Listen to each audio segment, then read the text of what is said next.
Look, listen to Embuemo though. He said, you know, it wasn't a great performance. And questionable acts there from Amorim. Talk me through this. I mean, the celebrations were... That was embarrassing for me. I have to be honest, that was embarrassing. Like, why are you celebrating after a 3-2 win against Burnley? No disrespect to Burnley. Because they've had an atrocious week and it feels like they've won the World Cup because they've got to win. Well, that's what it looks like. It looks like they've won the World Cup. It looks like they've won some kind of trophy. If I see that and I didn't know where we was in the season, you'd think that's the end of the season, they just won the league. Yeah, I know, but you've got to... have you got a feel for these players, or who do you feel for right now? I mean, Amorim at one stage had his feet up, which I just... And then obviously... So the body language that comes from Amorim sometimes is a little bit off, or not? What do you think? Obviously, he's an emotional character. Yeah. I think... He's very honest. I like that in managers. Yeah. He is very honest. Sometimes I think he can be a little bit too honest. But ultimately, I think... I have seen a change this season. I think the players know exactly what's expected of them. I'm seeing a better team shape, but they're still making some mistakes. Look, they say the celebrations there, Stu Keys got in touch, the celebrations were more of a relief than anything else.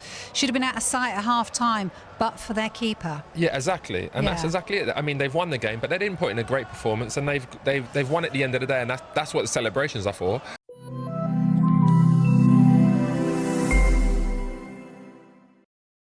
Let's turn our attentions back to Manchester United after Bruno Fernandes rescued them in the 97th minute, getting that 3-2 victory against Burnley. James McDonald is ready to talk to us right now. James, look, let's talk about it then, I think. Hello? Hello? He's coming. Here he is. Hi. Come on, mate. Look, let's talk about it then, James. How important was that late goal, do you think, after the horror show against Grimsby? I think the most important thing today was just the 3 points and winning the match. It was so vital for us. I think we've got to silence the outside noise coming in from like media and everything. So having this win hopefully buys Amorim a bit of time and gets people off his back a little bit. James, do you like Amorim? Are you happy with him to stay long term? Because I mean, first of all, I heard he's got a short-term contract. And then secondly, do you like the way he is? The fact that he's so honest all the time, the fact that he's sitting there in the dugout with his feet up, that really upset Vicky today. What do you think about that? Yeah, I mean, last season, everything he was basically the poster boy for a great press conference. Everything he said was like perfect.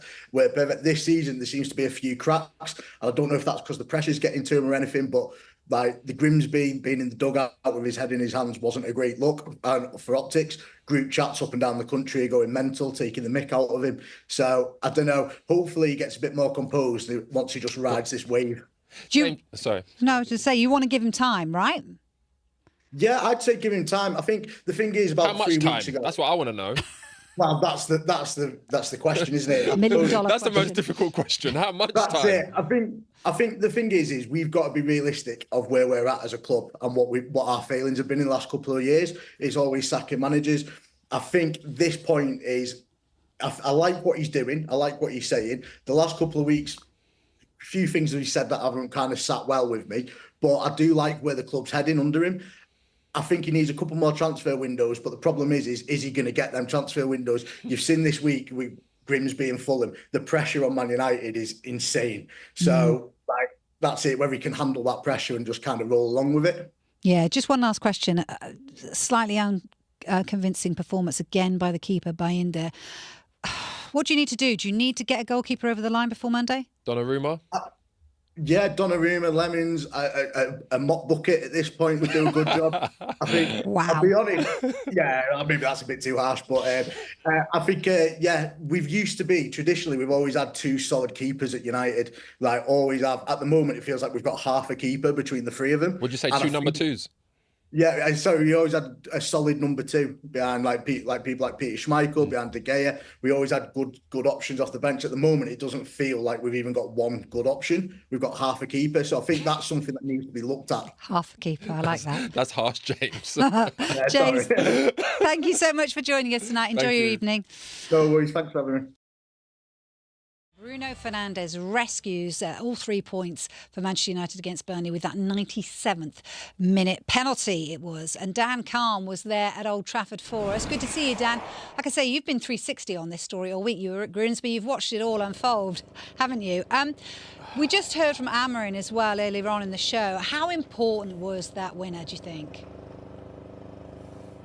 Vicky, I mean, when Bruno Fernandes was stepping up to take that penalty in the 97th minute, I mean, the sense of apprehension at Old Trafford, I mean, I was looking at all the fans, I mean, biting their nails, I mean, the relief when he scores. What was an excellent, well-taken penalty, you do have to say, considering he missed last weekend against Fulham. Ruben Amorim said himself he had no doubts his captain wouldn't miss twice in a row.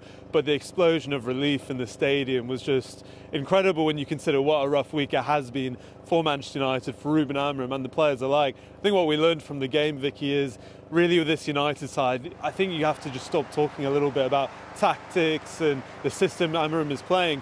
I mean, he talked about, I was just in his news conference and I'd asked him how he was feeling, and it seems to be it's just so much mental, because it's so much more mental for these United players. In the first half, they could have easily been 4 or 5 goals up. They were so dominant, 26 shots in the game. Injury, nerves just started, and that's what Amorim alluded to me when he answered me in the news conference. Just said that any time Burnley came near the box, there was that nervous energy, and that's what brought by a very crazy basketball-like game in that second half. Absolute bedlam by the end of the game. Yeah, it's a victory. Hey, come on. I know, it's awful, isn't it? He shouldn't say things like that, but he does. Look, there was still some frailties on show, you'd have to say, though, because obviously it all came down to that 97th minute winner. Do you expect to see some more in the door come Monday, or before Monday, should I say? Well, I think it's really interesting, Vicky. I mean, you could argue, I mean, you can more than argue, actually, that Altay Binder was at fault for the second goal in terms of fumbling the ball back into what a dangerous position for Jane Anthony to score. And I think there's so much questions around the goalkeeping position. And we know they're looking at the goalkeeper at Royal Antwerp, and they are getting encouraging signs that he may want to come to Old Trafford. But Ruben Amorim made the point in his news conference again just a few minutes ago that this isn't just a goalkeeping issue. He actually said that he feels it's very difficult to be a goalkeeper at Manchester United as we speak, because it's more than that. I mean, for the goal where Kyle Walker sends in a long throw in, he argues that they just didn't defend that first contact well enough, and against Fulham the defence didn't shift from side to side well enough, and that is the predominant reasons why they're conceding goals. What you'd have to say about United so far is the goals they're conceding seem very avoidable. Goalkeeper aside, whether those are defensive lapses, just attackers finding empty space and not being tracked by whether it's the midfielders or the centre-backs, and that is what I think Ruben Amorim feels like there is much more in their heads rather than anything tactical they work on in the training ground. So to answer your question, I think goalkeeper potentially with Lamans from Royal Antwerp looks like the most likely. I don't think we're going to be seeing a defensive midfielder, for example, because United really have tried to address what was a big issue last season, that was their goals. They've done that with Mbeumo, Cunha and Šeško, and you can't fix everything in one window, can you, Vicky? What I will say, just going into the break though, international break, there will be concerns around Mason Mount, who probably had his best half in a United shirt. He came off with an injury, and Matheus Cunha looked like he might have a hamstring injury after pulling up, going for a long run in behind the defence. So those I would be more concerned about rather than any more incomings at Manchester United. I hear you loud and clear, as always, Dan Khan. Thank you so much. Now you're channeling your inner Ruben Amorim. It's exactly what he did today. And I was questioning the body language, but you were questioning the celebrations. You've been getting pelters. Have I? Yeah, you have. Edwin on X says, "Give it a rest, Jay. You're reaching." They won the game with a last-minute penalty, having dominated the game for large majorities, with Dubravka pulling off some great saves along the way. So that's Edwin not happy with you. Charles says this on X, almost Arsenal-esque. I think he's referring. I agree with Charles on that one. I definitely agree with him. And were you happy with Arsenal when they celebrated? No, I definitely wasn't. Beating Liverpool? No. All right. And that was Liverpool as well, by the way. Yeah. Well, hang on. So he says, may as well pack up if celebrating a 97th minute penalty and subsequent win isn't allowed, according to Jay Bothroyd, though. Thanks, Charles.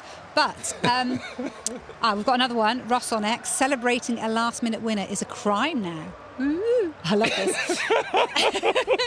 Smiley, this is laughing emoji, so they're not all hate. Now this one, great to see those Man United players celebrating like they'd won something much bigger than a game against the mighty footballing force that is my team, Burnley. So yeah, got anything to say very briefly? I mean, I definitely agree with the last message. Yeah. I definitely agree with, and that's no disrespect to Burnley, but Man United are just doing what they should be doing. Do you say to your kids, "Well done for going to school"? Sometimes I do.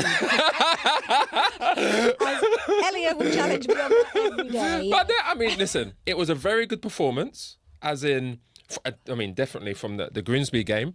There was some good football being played, but they was playing Burnley.